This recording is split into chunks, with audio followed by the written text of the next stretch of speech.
एक भाई का मेरे पास कमेंट आया था, बहुत ही ज़्यादा उनको गुस्सा आता है, दूसरों के बारे में बुरा सोचना, जलन ईर्ष्या करना। क्या हम इससे बाहर निकल सकते हैं? ये जो जलन है, ईर्ष्या है, क्रोध है, द्वेष है, ये सब चीज़ें जो हैं, इन सब को करके आप किसी को नुकसान नहीं पहुंचा सकते हैं।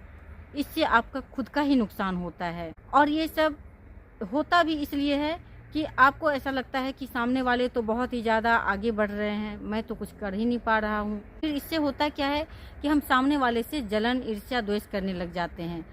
इसी में आनंद आने लगता है। जबकि देखिए, सामने वाला जो कुछ भी कर रहा है, आगे बढ़ रहा है या फिर जहाँ भी वो पहुँच रहा है, वो आपका कुछ लिया नहीं है, वो अपनी मेहनत के बल पे आगे बढ़ रहा है। जलन, ईर्ष्या, द्वेष से क्या होता है कि जीवन का जो स्तर है वो नीचे चला जाता है, आप ऊंचाई की ओर नहीं जा पाते हैं। जो महान महान कार्यों को करता है, उनके पास इतना समय नहीं होता है कि वो अपने कीमती समय को इन फालतू चीज़ों में लगाएं। तो जलन, द्वेष, ईर्ष्या करने से आपका ही नुकसान होता है, आपके भीतर ही अशांति होती है, आपकी जो खुशी है वो धीरे धीरे गायब होने लग जाती है और आप अस्वस्थ होने लग जाते हैं, आपकी चिंता बढ़ती चली जाती है। अगर आप भी चाहते हैं कि आप भी इन सब चीज़ों में ना उलझे, अपने आप को आगे बढ़ाएं, तो ये बहुत ज़रूरी है कि आपको कुछ चीज़ों पे ध्यान देना होगा। सर्वप्रथम आपको थोड़ा सा प्राणायाम करना चाहिए, जिसमें कि डीप ब्रीदिंग ज़्यादा से ज़्यादा होनी चाहिए।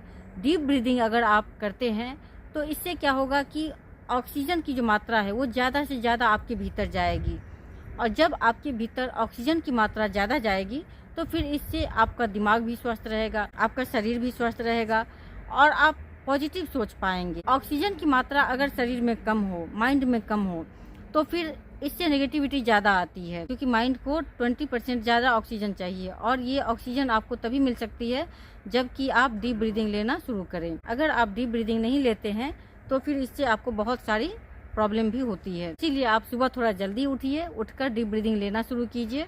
फिर देखिए कि आपको धीरे धीरे ऐसा लगेगा कि आपके भीतर की जो क्रोध है, ईर्ष्या है, द्वेष है या फिर दूसरों की बुराई करने में जो आपका समय जाता है, ये सब अपने आप ही समाप्त होने लग जाएगा। आपका जो समय है उसे यूज करिए, सही जगह में यूज करिए, कुछ सीखिए।